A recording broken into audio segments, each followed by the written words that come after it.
Bismillahirrahmanirrahim. Ila hadratin nabiyina Mustafa Muhammadin sallallahu alaihi wasallam wa ila kafatil anbiya wal mursalin wal awliya wasyuhada was salihin wa khususan ila kulli masyayikhina wa li muallimina wa li abaina wa li ummahatina wa li ikhwanina wa kulli karabatina wa li jami'il mu'minina wal mu'minat wal muslimina wal muslimat al ahya'i minhum wal amwat. Syahadu lillah lahumul Fatihah. A'udzu billahi minasy syaithanir rajim. Bismillahirrahmanirrahim. Alhamdulillahi rabbil alamin. Arrahmanir rahim. Maliki yaumiddin. Iyyaka na'budu wa iyyaka nasta'in. Ihdinas siratal mustaqim. Siratal ladzina an'amta 'alaihim ghairil maghdubi 'alaihim waladdallin. Amin. Bismillahirrahmanirrahim. Assalamualaikum warahmatullahi wabarakatuh. Alhamdulillah wa bihi nasta'in ala umuri dunya waddin, wassalatu wassalamu ala rasulillahil amin sayyidil mursalin wa ala alihi wa sahbihi ajma'in. Rabbi shrah li sadri wa yassir li amri wahlul 'uqdatam min lisani yafqahu qawli. Asyhadu an la ilaha illallah wa asyhadu anna Muhammadar Rasulullah. Jazallahu 'anna sayyidina Muhammadan sallallahu alaihi wasallam ma huwa ahlu. Surah 314. Tak. 314 betul. Makmum masuk kan? Dah habis dah ni. Habis dah dah. Masya-Allah. Baik, kita kembali menyambung kajian kita dalam kitab Ihya Ulumuddin, kitab Mau'izah Syarah Ihya Ulumuddin. Kaifiat salat mengenai makmum yang masbuk. Bismillahirrahmanirrahim. Huraian ini menyentuh soal salat secara umum. Adapun perbuatan gerakan yang sedikit selain daripada kaifiat salat, yakni tata cara salat, tidak membatalkan salat namun dihukumkan makruh. Sebarang perbuatan selain daripada perbuatan salat itu sendiri, maka ianya makruh. Contoh, garu, menggaru. Apa lagi? Contoh, gok-gok bahu. Bukan perbuatan salat, tetapi maknanya bukan perbuatan yang memalingkan dada. Bukan perbuatan yang lebih 3 pergerakan kalau dalam mazhab Syafi'i kita. Jadi itu dikira sebagai perbuatan yang mana selain daripada perbuatan solat itu sendiri, maka ianya dihukumkan makruh. Kecuali hak tadilah, 2 perkara tadi, iaitu jadi batal solat. Makruh ni dia tak ada batal, tak ada dosa besar kan. Tapi pahala kurang. Pahala berkurang atau pahala berkurang sebab apa berkurang? Sepatutnya dia dapat makan dulu. Tapi pada ketika itu dia buat benda yang tak sepatutnya dia buat. Ataupun yang dia boleh elak daripada buat, maka di situ markah pahalanya di situ kurang markah pahala. Baik, tapi karaha ni makna perbuatan yang kalau kita faham bahasa Arab, perkara yang Allah tak suka. Karah, makruh. Karah ni benda kalau Allah nak tengok. Dia macam tu. Kalau kita ambil marah jadi murka ni pergi ke dosa dah. Tapi kalau makruh ni benda ni Allah tak kenal. Buatlah tapi aku tak suka. Dia macam tu. Kalau marah lain. Baik. Jadi bila kita menghadap kepada Allah, perbuatan yang tidak ada kaitan, menggaru, picit jerawat, tarik janggut, ada je gitu, ataupun meluruk-luruk janggut, tarik janggut jangan tak meluruk-luruk. Tapi ada juga ni tarik bulu hidung, ada dia semayang. Imam baca panjang sangat ada lagi dia mengisi masa lapang katanya lah. Waktu semayang. Jadi perbuatan ini perbuatan yang dibenci, elakkan daripada melakukan. Kecuali dengan hajat tertentu seperti menyekat orang melintas di hadapan, perbuatan ini tidak dikira makruh dan tidak membatalkan salat. Orang sembahyang orang lalu depan kita dah, maka kita sekat. Banyak ada hadis cerita tentang dia lalu di hadapan orang yang sedang salat. Siapa yang sengaja lalu tu maknanya tidak diterima salatnya 40 hari 40 malam. Ada cerita dah. Satu hadis ni saya tak kaji dengan lebih lanjut. Apa lagi? Ada lagi hadis kalau melintasi orang yang solat, itu lebih bahaya daripada terjun di dalam kolam api, tak silap saya. Lintah orang semayang dengan sengaja, itu lebih bahaya daripada masuk terjun di dalam kolam api. Saya tak ingat hadis ni secara jelas, tapi menunjukkan bahawa perbuatan melintah orang semayang ni adalah perbuatan yang sangat ditegur. Bahkan perbuatan itu haram, berdosa. Melintah depan orang semayang. Jadi kita hak semayang ni, kita tahan dia. Baik, persoalan dia, tahan macam mana? Tahan macam mana? Tahan apa itu bongkok tu, ataupun sekadar letak tangan. Satu lagi perbahasan dia, setakat mana dia nak tahan tu. Dia nak lalu kat depan ke dia lalu kat tepi ni yang ditahan. Kan, contoh, tangan dia macam panjang ni. Orang tu lalu depan tu, nak tahan juga ke? Ini persoalan dia. Baik. Persoalan apa dia?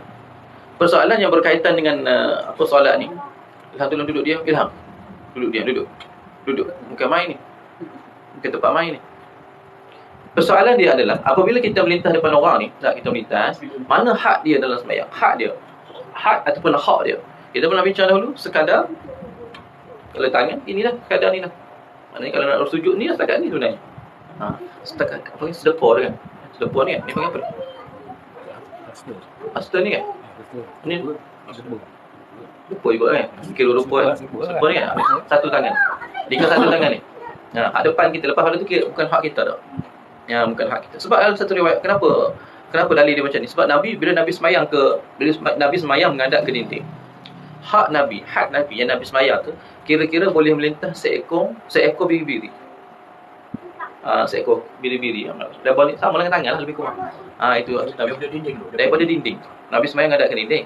Kira-kira dalam riwayat itu boleh melintas seekor biri-biri. Kalau kita ni lebih ni. Nak kalau kita ikut sahih kira-kiranya lebih dah tu. Tapi nak kira kalau hak sebenarnya takkan. Okey, mana? Sama ada seekor biri-biri ke ataupun satu. Kalau orang lintas di hadapan kita, macam mana hukum dia? Dia tak jadi berdosa, jadi makruh. Kecuali kalau kita letaklah apa-apa yang membatas. Tanda. Letak pedang ke, ada pedang sana ni. Letak apa dia? Letak anak kunci motor ke? Boleh lah. Letak apa lagi? Letaklah benda yang menandakan. Letak sejadah kan, boleh letak depan tu. Ataupun bantal. Boleh. Jadi menunjukkan tanda bahawa atas pada tu orang boleh lalu. Itu sunat bagi kita orang yang solat. Bagi orang yang nak lalu macam mana? Sebenarnya sunat tu asal pada orang solat. Tapi kalau orang nak lalu juga, sebab silap siapa sebenarnya? Silap orang solat. Dia semayang tempat orang lalu-lalu, orang nak lalu. Jadi kena kira juga. Saya pernah ni cerita benar. Taklah benar kan? Tak adalah sangat. Antara kejahilan saya ataupun orang tu jenis tengin juga. Padahal orang tu pengarah kitab peka. Apa dia? Waktu solat, lepas solat, saya nak keluar daripada saf tu. Dalam belakang saya tu ada orang semayang lagi. Antara saya nak lalu depan orang, nak keluar pada saf kan. Saf pertama orang dah siap semayang, saf kedua ni ada orang yang naik balik kan. Jadi saya nak lalu depan orang depan tu ataupun kita nak lalu kat orang belakang. Kalau kita lalu kat orang belakang, maknanya kita antara saf depan ni. Kalau kita lalu kat orang depan, kita lalu kat depan ni, kalau saya ada sejadah ni. Kalau kita lalu kat belakang dia, maknanya kita orang belakang tu tengah semayang. Kita lalu kat celah ni. Saya hari tu buat keputusan saya lalu belakang celah. Lalu kat belakang. Bukan lalu kat depan orang. Sebab waktu tu saya fikir tak ni lah. Kita pun tak kena dia sujud. Tak kena kawasan dia sujud. Cuma orang tu dia angkat tangan. Dia angkat tangan pun tak kena kita. Jauh lah jarak lah. Kan? Kita punya anak jarak banyak ni kan. Saya lalu. Lepas saya lalu, saya vidik kat belakang. Lepas orang tu semayang, dia mari duduk sebelah saya, dia baca hadis. Orang melintas ni, syaitan lah, apa semua kan, 40 hari pun baca ke arah dia lah. Ustaz juga rupanya, nak marah kita. Kononnya ingat kita ni Wahabi kot. Ini Wahabi ni langgar je kan. Saya senyum nak jawab pun gitulah kan. Lepas tu saya pun semayang sunat. Bila saya semayang sunat tu, dia tolak saya kata, buat apa semayang kat sini je, semayang kat tiang tu, semayang dekat dinding tu. Dia tolak macam tu. Tengah semayang dia tolak, dia balas balik. Apa jenis orang? Rupa-rupanya kita tengok balik buku dia, orang buat buku juga pun. Orang buat buku pula cara-cara semayang. Buat buku cara-cara semayang. Maknanya buku kaedah semayang, fake solat. Johor sana. Sebutlah terus kan, keras sikit. Itu berlaku kat saya, sampai sekarang saya ingat. Tapi perbahasan fiqh dulu lah. Janganlah sampai kita menyebabkan kita menyalahkan orang sampai satu tahap menidakkan ibadat orang pula. Mungkin silap saya di situ lah. Semua sebab saya pegang waktu tu. Kita budak lagi, bukan budak ni muda lagi. Bagi saya jarak tu jauh. Depan ni kita nak menghargai orang, kita lintas depan dia macam kita lintas depan muka. Bagi saya macam tu waktu tu. Hak belakang ni pula sebab jarak jauh kita tak usik kawasan dia sujud. Cuma belakang punggung orang. Maknanya kalau garisan soft ni kan. Kalau ni garisan soft, kita lalu kat ni lah. Ni soft lain lah. Kita antara celah ni kita lalu. Tapi tak mengusik pun, dia tak rokok pun, dia tak sujud pun, dia tengah berdiri. Bahkan dia angkat tangan pun langsung tak mengenai kita, jauh lagi.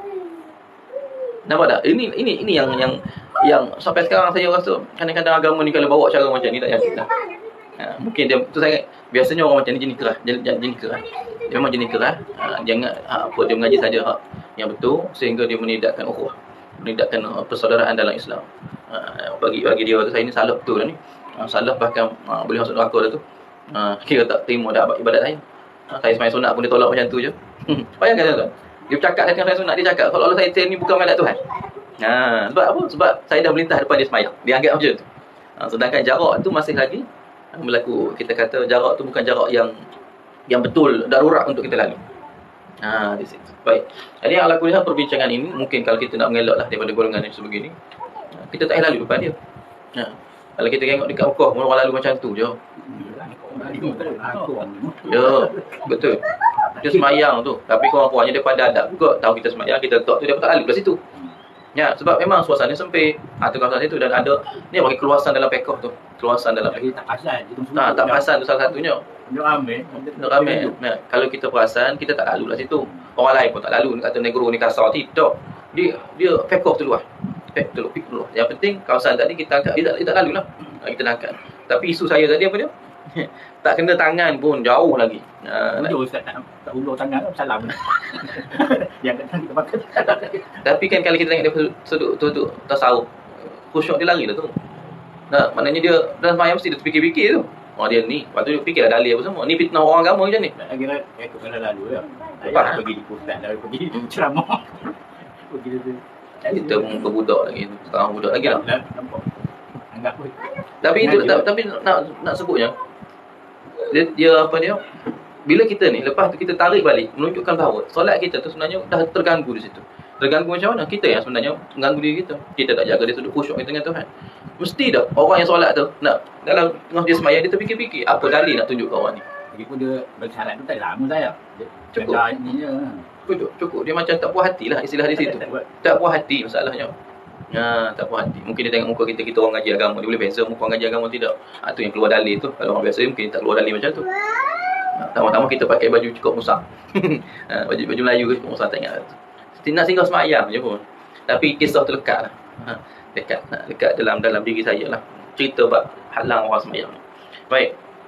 Jadi lepas pada tu kita pun kaji, baca dalil, baca hadis, baca apa pendapat ulama tentang perbahasan. Baik. Jadi kalau mengangkat tangan menghalang orang daripada lalu di hadapan kita salat, maka ianya bukanlah makruh dan ia tentunya dikira perbuatan salat juga. Sama juga dengan perbuatan merapat-rapatkan saf. Orang jarak sebelah ni ada orang keluar. Jadi perbuatan kita merapatkan ke tengah tu itu sebahagian daripada perbuatan solat. Itu ada ulama sebut sebahagian daripada perbuatan solat. Ada ulama sebut dia bukan perbuatan solat yang hak, yang asal, tetapi dia tambahan, cuma kena ikut kaedah jangan lebih 3 kali pergerakan berturut-turut hak besar. Kalau kita sebab ni ada khilaf. Bila kita sama ada jarak kan. Kita nak naik selangkah, berhenti, selangkah pula. Ataupun tek masuk terus tanpa kira tu. Yang ni khilaf di kalangan ulama. Sama ada kita nak berhenti dulu sebab tak nak bagi lebih 3 tu. Atau kita teruskan saja sampailah sempurna balik saf tu. Jalan tak payah berhenti. Mungkin 5 kali berturut-turut bergerak. Jadi kedua-dua ini kalau kita mengaji sebenarnya saf. Kalau pendapat pertama kita kata merapatkan saf sebahagian daripada solat. Kalau kita tak kata, kalau kita ambil pendapat ulama kata bukan, maka kita ikut tadi kan. Berhenti sekejap, sambung balik. Berhenti sekejap, sambung balik sampai cukup. Dalam keluar tu Ustaz, kata situ kosong kan. Orang tu keluar pakai bayangan. Orang sana nak bawa mereka turun sini nak bawa sana. Ke tengah. Ya. Konsepnya siapa hak dua masuk ke tengah. Duduk keluar lah. Tak satu je. Siapa yang dua masuk ke tengah, ni masuk ke tengah. Yang ada kanya bawa sini kosong. Ini tu kosong. Mana belah sana duduk. Orang belah sana lah masuk sini. Jadi kalau orang sana dia sampai sebelah dia buat tak tahu je. Itu tanggungjawab dia lah, kita tak ada dah. Tahu dia jadi Ustaz ni. Tahu memang. Macam ni dia sembahyang kan. Orang tu kata dia sembahyang, dia sembahyang kan. Dia sembahyang. Tapi dia sudah kan. Tempat tu kosong lah. Tempat tu kosong dia masuk balik situ. Jadi dia setelah 3 kali kan. Jadi bila orang salat dia bangkit tau. Jadi orang akan tertanya-tanya tau. Macam tu dia bangkit tau. Jadi dia tu tempat tu kosong kan. Dia masuk. Memang betul lah tu. Biasalah. Ni kata benda bab hukum hakam berkaitan dengan sembahyang Jumaat ni tak semua orang tahu. Orang datang mengaji masjid je tahu. Tu kan. Itu pun kalau kena tanya ustaz mengajar tanya bab tu. Nah, sekarang ni jarang ada orang ustaz nak mengajar bab masjid. Menjerubuk nikah kahwin, hak duk dengar tu dah kahwin semua. Tu nikah kahwin lagi. nak tu pun gitulah kan. Lepas tu apa lagi? Bab tafsir, bab hadis, bab jenis gitulah. Bab ngaji, bab apa solat ni. Jangan waktu kecil kafar dulu kali kena. Sedangkan bila kita masuk dalam kehidupan yang sebenar ni, hak sebenar ni hak berlaku ni dia rumit. Dia banyak perincian dia. Nah, bila berlaku masalah waktu tu lah baru kita nak macam mana hukum dia. Nah, jadi konsep dia kalau ada kosong, siapa yang kena bergerak bukan orang yang berada di tengah, kan orang yang di luar. Yang di luar tu mana di pinggir. Kalau dia yang paling kiri, yang paling kanan, dia yang nak kena ke tengah. Sebab konsep soft ni dia start daripada imam turun kepada belakang imam, waktu belah kanan, belah kiri. Kanan kiri, kanan kiri, kanan kiri. Dah, tu soft dia tersebut. Jadi kalau belah ni orang dah keluar, maka yang hujung sana yang akan ke tengah. Bukan orang tengah yang pergi ke sana. Ataupun orang yang dah macam tadi Pak Wakil sebut kan. Belah sana tu tak bergerak. Kita ada belah tengah. Kan? Kita pun kangkang luar sikit. Nah, kita kangkang luar sikit. Tak jadi juga. Sebab dia kita dengan orang sebelah ni pula jadi jarak. Jadi kita sempurnakan sehad yang kita boleh. Yang belah sana tu, orang sana lah yang menanggungnya. Dia lah yang makhluk ke dia. Tapi itulah kejahilan nak macam mana. Benda tak tahu. Benda orang tak tahu memang rugi. Kalau orang tahu dia akan bergerak. Ni banyak kata ni betul macam ni. Ibadat takut tu. Bila dengar azan, lepas tu balik. Itu kan. Sebab apa? Sebab dia nak ke 27 tu je. Betul tak? Dia nak pergi jemaah nak ke 27 kali ganda tu je. Sedangkan kita mari berjemaah ni banyak. 27 kali ganda tu gula-gula saja. Gula-gula Nabi macam tawaran pahala yang lebih kalau kita mari berjemaah. Sedangkan di sini hikmah dia banyak. Ilmu kita dapat, silaturahim kita dapat, hikmah kita dapat, berkat kita dapat yang tak didapatkan di rumah. Banyak di situ. Baik. Jadi perbuatan itu, mereka yang solat berhak menyekat orang yang melintas di hadapannya. Perbuatan itu dikira mengganggu munajat seseorang kepada Allah, maka ianya tidak dianggap tidak berakhlak. Jadi kalau macam itu kan, waktu saya tu, saya tak lalu di hadapan orang yang sedang duduk. Sebab yang pertama tadilah lalu depan orang tua, lepas tu dia tu tengah berwirid depan muka. Dan kalau kita lalu di belakang ni lebih kurang sikit lah dia punya tu.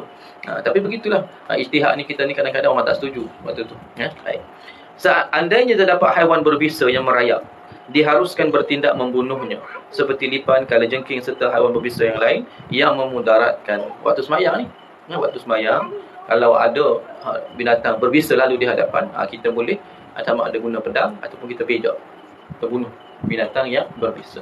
Tapi mudah-mudahan seumur hidup kita jangan pernahlah berlaku benda macam ni. Benda-benda yang furuk sangat dalam perkara-perkara solat ni jangan berlaku lah. Nanti timbul was-was kita. Nyamuk tak termasuk. Nyamuk tak termasuk. Kita tu masalah. Dia sebut berbisa sahaja.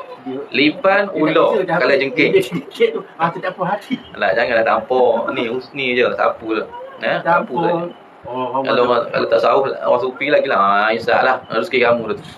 Tu orang tasawuf Tok Wali. Tok Kenali. Tok Kenali dia duduk tu, dia ada kudis kat kaki dia tu. Ada ulat situ. Dia tak buang. Kau tanya kenapa tak buang? Itu bahagian dia tu, rezeki dia tu, bahagian makanan dia tu. Macam tu je jawab Tok Kenali.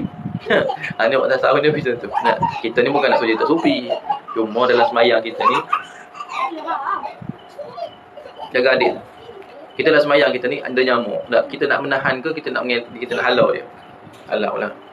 Kalau tekan darah pula keluar. Darah pula banyak. Nganyut sampai ke hati.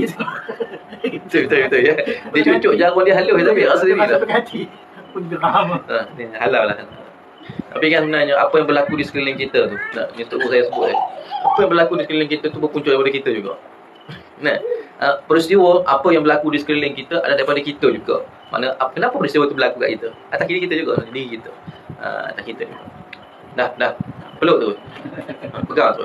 Tu pegang. Tutup nak jaga juga tu. Ramai menjaga. Okey, baik. Pergerakan membunuh binatang berbisa dianggap perlu untuk menyelamatkan diri ketika solat. Setengah orang lari meninggalkan solat disebabkan binatang berbisa. Sanggup membatalkan solat kerana ketakutan. Samalah.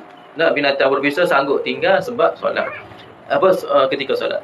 Islam mengharuskan orang yang sedang solat bertindak membunuh haiwan berbisa. Perbuatan itu dikira sedikit tetapi perlu, tidak makruh dan tidak membatalkan solat. Bila bunuh haiwan ni, dia tak kira sangat dia sudut pergerakan. Yang penting binatang tu. Video yang biasa kita dengar gempur bumi. Nampak tak? Bila gempur bumi kau goyang-goyang tu ramai orang lari. Pelik tak? Kita tak pelik lah sebab kita tak pernah gempur ni Indonesia ni. Video tu tengah gempur goyang gini. Memang nampak goyang tu. Ramai lari. Siapa nak lari? Agak-agak dia kalau duduk kat luar selamat ke? Sebenarnya kalau kita tengok peristiwa di gempur bumi di Aceh apa semua dulu. Yang selamat tu hak duduk dalam masjid. Luar masjid yang tak selamat je. Allah jaga benda ni. Nah, tapi sebab ni orang panggil berkait dengan makrifat jugalah, pengenalan kita pada Allah. Iman kita, takwa sungguh-sungguh pada Allah tu macam mana. Ketika berlaku bencana, lebih selamat kita tetap dengan ibadat. Itu menunjukkan bahawa kita tidak takut kepada yang tadi goncangan, tetapi kita sebenarnya takut kepada Allah. Sebab kita sedang menghadap kepada Allah. Tapi yang berlaku ni macam tu lah. Tak bawa, nak minta datang. Dia bawa macam ni.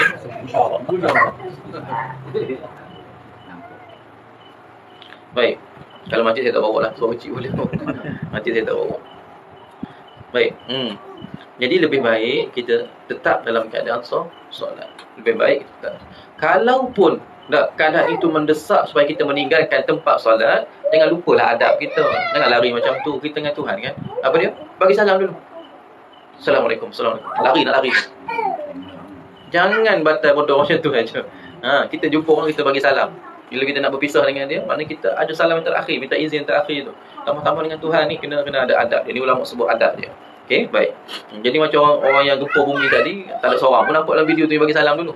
Itu sebab tadi macam sebut ni, datang mengikut je. Ilmu fiqh bab semaya ni tak semua orang tahu. Mana kalau kita nak baca dan dudukkan kita berdiri pun bersalam. Ya. Perlu dia buat ayat akhir. Tak perlu. Tak, cerita ni sama dengan kita nak kentut. Nak terkentut kan? Nak terkentut tak boleh ni, kena keluar juga ni.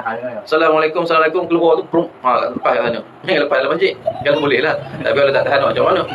Bukan. Ambil adik ni. Bukan adik. Ilham mari sini. Ilham mari sini. Duduk sini.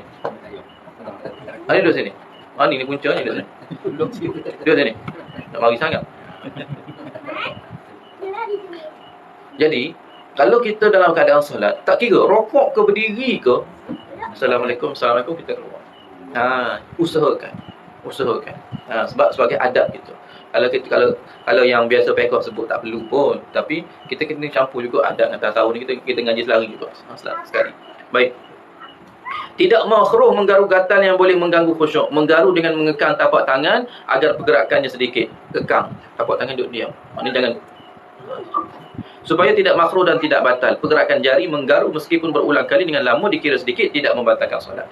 Tok Guru kata makruh, tapi yang saya faham tetap makruh. Sebarang pergerakan walaupun menggaru. Garu walaupun batal sikit. Garu ke nak elok lalat ke nak elok nyamuk ke, perbuatan tu tak batal sembahyang, tapi makruh, tetap makruh. Yang terbaik adalah kita diam. Kadang-kadang kita duduk diam betul lah nak usul khusyuk. Tiba-tiba gatal telinga. Nyamuk tak ada, lalat tak ada, tapi gatal tiba-tiba. Tok Guru saya sebut apa dia? Setan dengan nyucuk tu. Dia ada alat dia nak cucuk tu. Siapa yang kena ni? Orang tertentu je dapat ni. Bukan semua orang dapat. Kalau orang biasa, dia tak perlu alat tu nak ganggu dia. Padan dengan ralik dengan gitu je lah. Tak perlu. Tapi kita tengah nak khusyuk ni, nak jaga betul. Tiba-tiba gatal sini. Tak ada binatang apa pun. Maknanya setan tu kan. Memang kerja dia macam tu. Memang setan ni dia tertarik kepada orang yang nak buat taat. Orang yang biasa, orang yang tak ada apa-apa ni, maknanya orang yang memang bayar pun cukup syarat je. Khusyuk tak khusyuk dia peduli apa. Ni setan tak peduli sangat. Yang dia nak sungguh-sungguh kacau ni orang yang dia macam tu. Kalau orang biasa ni, lori lalu dia balik. Lori. Kenapa? Boleh cam duduk sini kan. Siapa lalu? Said. Ni motor siapa ni? Cik Mat. Nampak dia boleh cam motor siapa? Tengah sembahyang tu. Nak macam mana? Macam ni setan tak ganggu tak apa. Dia benda lain dah boleh ganggu dia. Tapi kalau orang yang betul-betul jaga ni, setan khusus jaga, memang musik dia. Macam kacau dia. Baik. Pendapat itu mengikut pendapat Imam Syafi'i yang dianggap cermat. Imam Syafi'i ini cermat, lemah lembut, ataupun kita sebut apa istilah dia? Ihtiyat. Imam Syafi'i ini lebih kepada kehati-hatian. Imam Syafi'i ini lebih mendetail. Pendapat mazhab lain mengatakan perbuatan itu tak mengapa selagi difahami orang itu solat. Sebanyak mana pun perbuatan itu ianya dilakukan tidak membatalkan solat. Lepas tu harap relax sembahyang. Telefon bunyi. Telefon bunyi tu. Dia angkat. Solat. Tak boleh. Dia anggap solat lagi. Sebab dia cakap Arab. Solat pun perkataan dalam bahasa Arab. Bahkan kata dalam Quran. Bahasa Arab, bahasa Quran lah. Solat. Angkat. Solat. Tutup balik. Kalau kita, biar je tu. Sependek-sependek lah bunyi. Sedap lagi bunyi alam. Alam clock. Alam bangun tidur tu. Bukan bunyi orang telefon. Kalau bunyi macam tu, kita ni kena cepat-cepat tutup. Bukan jawab, tutup. Maknanya tekanlah butang apa-apa biar dia berhenti. Kalau dalam poket pun bawa keluar tu, mesti bawa keluar. Sebab kita bukan ganggu diri kita saja, orang lain sekali ni. Jadi bila berkait dengan orang lain, kita kena ambil keutamaan di situ. Bukan ganggu atas diri kita saja. Jadi Telefon tu kita kena ganggu dalam poket kita, tekan biar berhenti. Letak balik ketika dalam solat. Dan kita boleh ringankan sikit untuk perkara ni, asalkan jangan, kalau kita nak ambil mazhab Syafi'i juga, jangan melebihi 3 pergerakan yang besar. Cukup kalau jari tak apalah. Masuk tangan ni satu gerakan. Lepas tu raba sikit, tekan sikit, tak apalah tu. Lepas tu keluar balik. Ni tidak termasuk 3 pergerakan yang besar. Baik. Dalam situasi terpaksa menguap, tidak mengapa diletakkan tangan menutup mulutnya. Seboleh-bolehnya halanglah perbuatan menguap ketika solat dengan mengekang. Kalau boleh, jangan duduk menguap sangatlah. Kalau nak mengantuk ke ataupun menguap ke, rasa nak menguap tu, kekang. Macam mana nak kekang? Macam mana nak tahan menguap? Batuk. Ada orang batuk tu? Kebam lah buat macam tu lah. Jangan dilayan lah maknanya. Menguap ketika solat itu daripada syaitan, kata Nabi. Oleh itu apabila kamu terasa ingin menguap, maka hendaklah kamu berusaha menahan. Maknanya menguap itu daripada syaitan. Syaitan. Antara perkara khususiat bagi Nabi SAW, Nabi daripada kecil sampai ke tua, sampai ke meninggal dunia, Nabi tak pernah menguap. Ini beza Nabi dengan orang lain ni. Nabi tak pernah menguap. Nabi SAW. Bosin cerita lain. Tak boleh nak kontrol. Muak boleh kontrol, sebab tu Nabi tak sebut bosin. Nabi sebut muak je. Bersin ni lain dah, tak boleh nak kontrol. Itu memang lain. Nabi sangat tidak menyukai orang yang menguap ketika solat, apatah lagi hingga terdengar bunyi. Menguap itu dan bersedak-sedak. Bersedak-sedak dengannya. Menguap dan bersedak-sedak dengannya, istilahnya. Bunyi itu mengganggu keliling.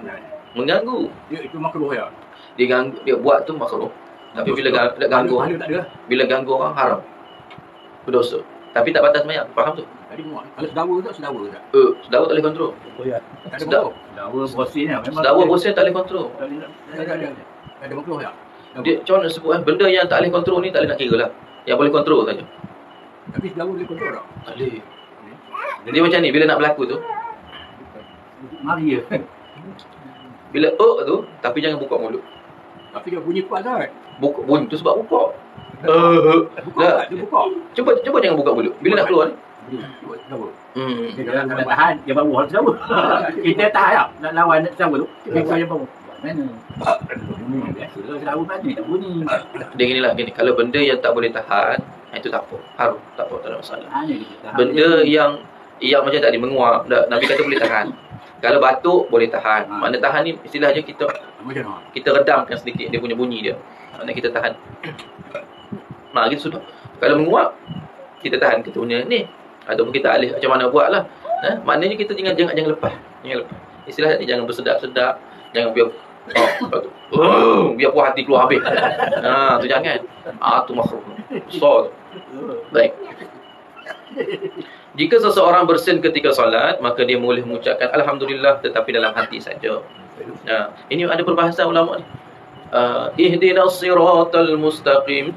Bunyi bersin. Macam mana tu? Ulama tanya. Mustaqim. Tak ada mim tu.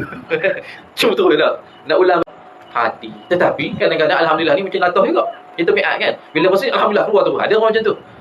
Alhamdulillah. Dia terus keluar. Dia tak fikir-fikir dah dia keluar sebab dah biasa kan. Kalau macam ni dia tak batalkan solat dan dia tak dikira menambahkan bacaan Fatihah tadi. Ni kira Fatihah lah sebab dia rukun qauli. Cukup sekadar dia ulang balik ayat tu sebab dia macam terpotong dengan bersin tadi.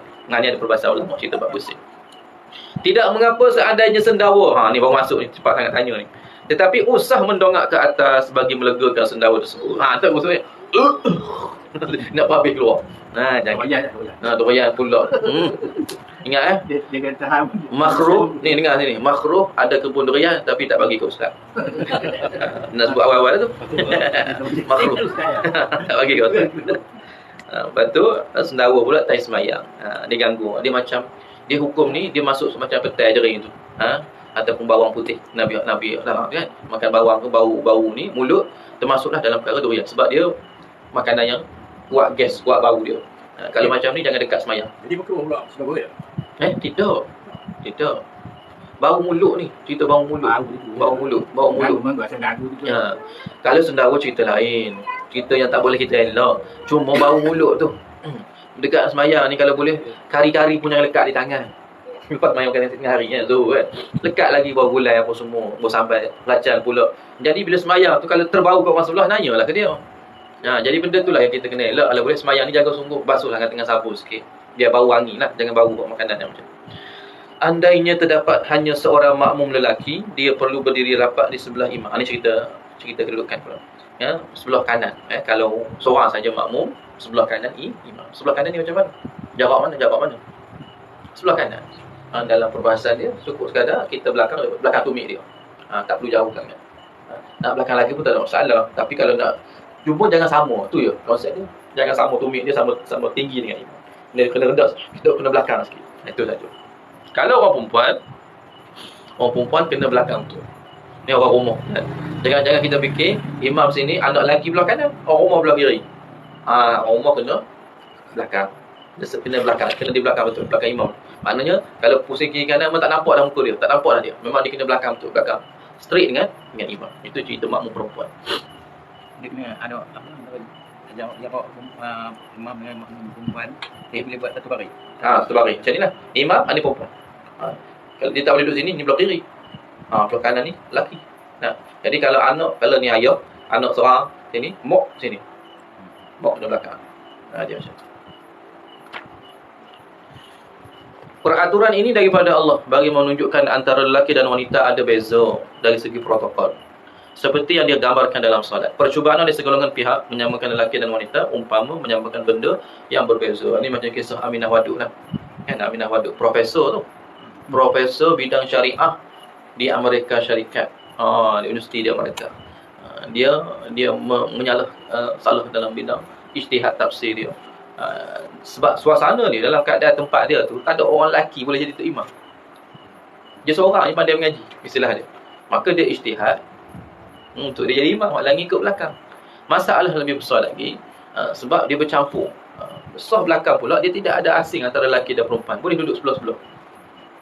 Dan belah sana pun semayang pun, orang perempuan dia pun tak adalah tutup aurat. Ini yang panggil percampuran antara budaya kafir dengan usaha nak memahamkan itu mengikut cara Islam. Dia silap. Ni orang panggil Islam liberal ni. Islam liberal. Jadi ulama sepakat satu dunia kata ijtihad Aminah Wadud itu batil, tak terpakai, tak boleh ambil mana-mana tempat. Baik.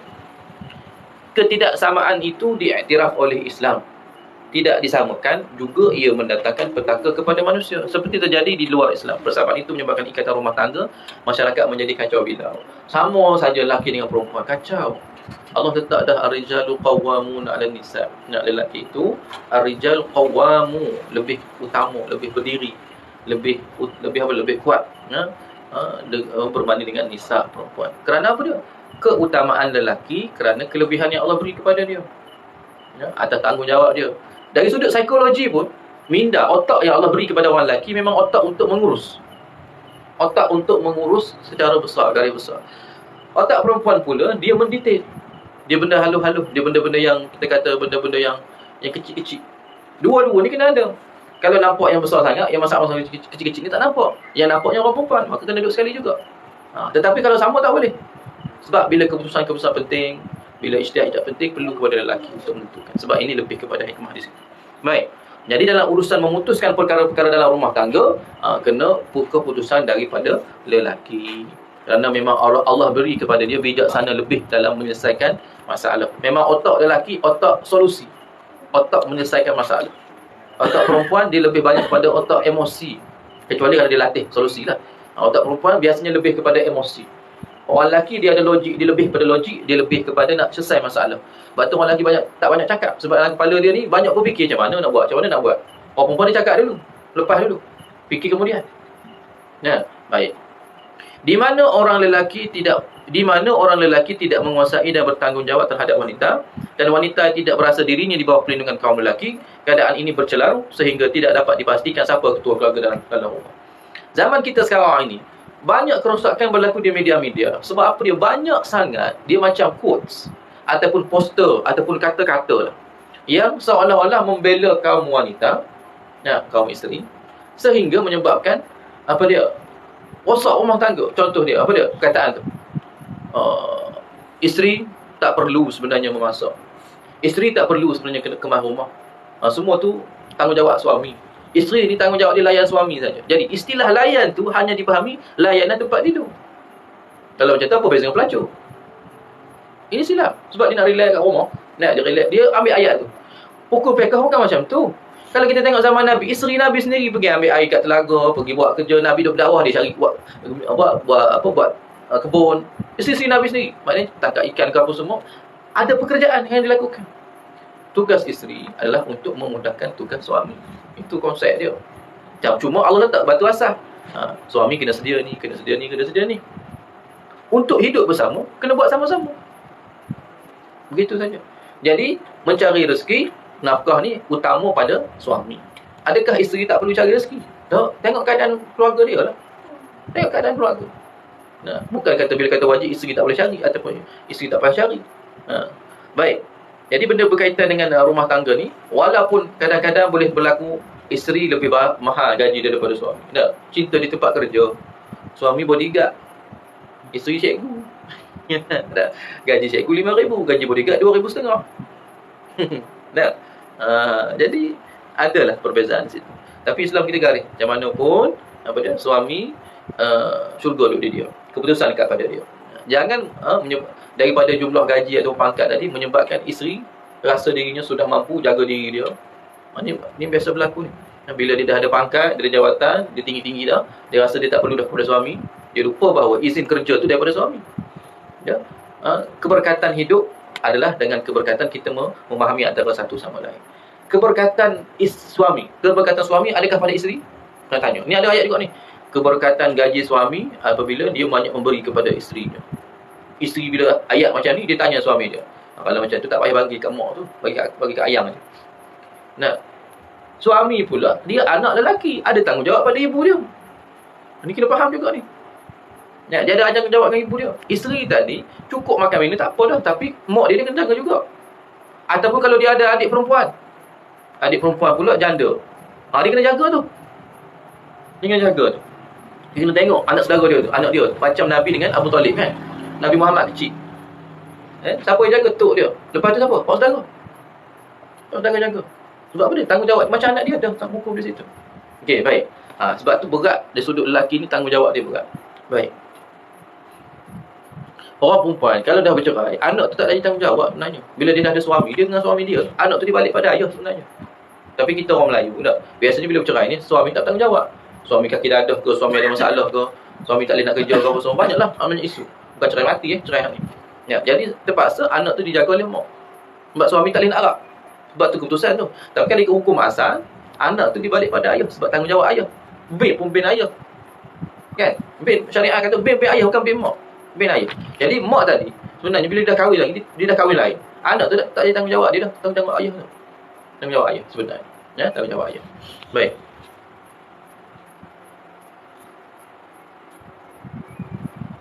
Makmum yang datang lewat mengikuti imam, ia diistilahkan dalam ilmu fiqh sebagai masbuk.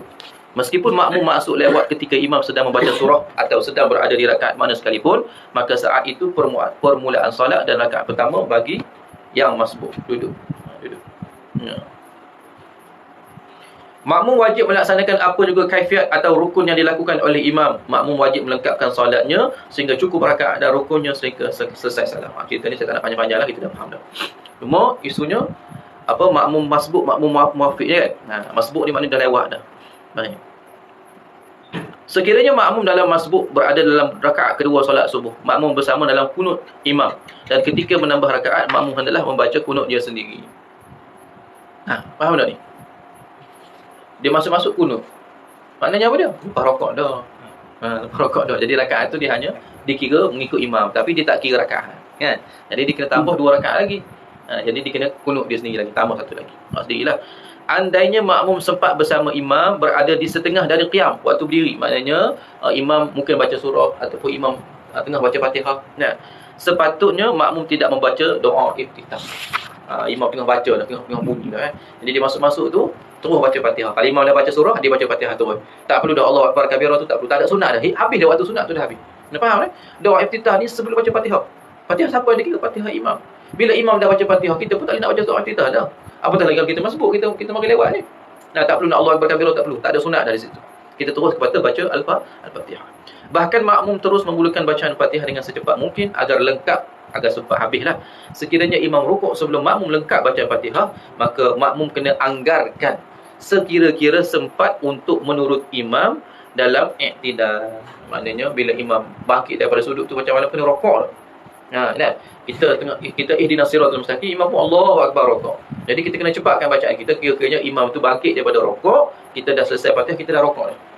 Jangan bagi dan imam rokok sujud. Bila dah imam sujud, kita tak rokok lagi. Dah tiga kan? 3 rukun.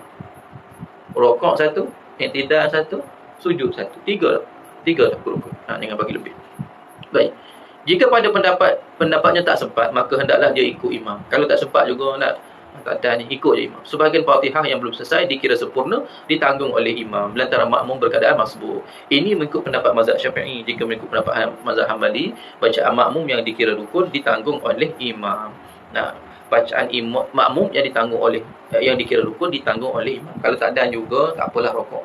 Itu akan ditanggung oleh imam. Yang penting selesaikan juga. Okey, baik. Ada orang dia selesaikan juga baca Fatihah dia. Lepas tu bila imam tu sujud, sebenarnya dia tak rokok lagi kan. Maknanya dia dah sudah bercerai daripada imam. Dia kena niat tu. Dia kena niat mufaraqah. Dia teruskan bacaan dia sujud rokok macam biasa.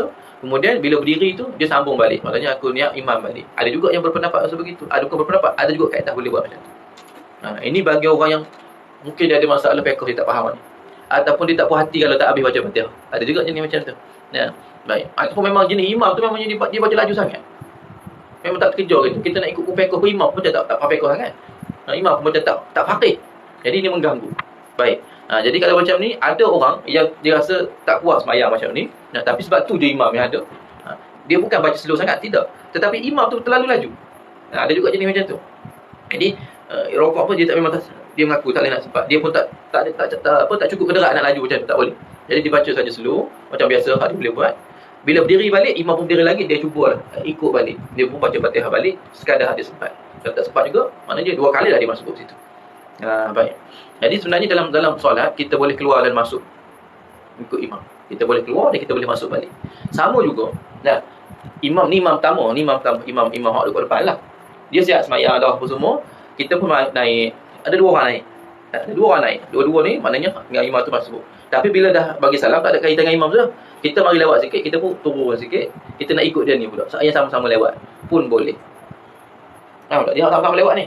Contoh dia ni ada sisa 2 rakaat lagi, kita ada sisa 1 rakaat lagi. Kita boleh nak ngikut dia. Tapi kita undur sikit sebab syarat imam makmum tadi. Makmum kena di belakang imam. Kita pun undur sikit. Kalau nak tambah pahala, tapi janganlah orang buat. Ni dia ada masing-masing ni. Dia ada yang ada buat dulu tak kading. Tak kading ni masa dia ada kuliah ni. Dia terlalu lambat. Dia ada 2-3 orang sekali datang. Ini dia macam tertinggal satu rakaat. Orang imam bagi salam, dia orang akan lantik imam. Jika hak lewat tadi. Macam itulah kaedah dia. Mana seorang lagi undur sikit, nak cuik pun boleh. Tapi cuiklah sebab Allahu Akbar tengah berdiri. Sebab cuik sebagai tanda sikit saja. Kita undur sikit saja. Baik. Sebagai tanda bahawa kita nak mengikut dia dan dia boleh niat imam, kita wajib niat makmum. Baik. Kalau dia sampai sudah dia tak ikut, yang tu dia masing-masing. Dia macam yang seorang tu ada lagi. Ni. Ni dia tak ikut kawan tu kan. Dia masing-masing buat lah. Tak. Masing-masing macam biasa lah. Okey, sekarang macam tu kan. Macam ni. Seorang tu ada 2 baru masuk 2 rakaat kan. Dia dah salam, dia imam dah salam, dia bangkit kan. 2, ada tinggal 1. Dia tak ikut kawan tu, dia ikut imam yang asal tadi.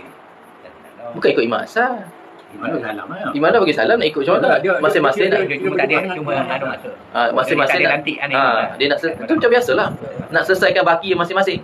Sekarang ni saya kata, kalau kita tak tahu pun dia rakaat berapa rakaat, tak ada masalah. Yang penting kita nak ikut imam kita nak ikut dia. Kita ada 2. Walaupun dia ada 3, kita ada 3. Sama ataupun jaranglah dia kurang daripada kita kan. Mesti dia jaranglah dia lebih daripada kita. Mesti dia, sebab dia duduk belah tengah lagi.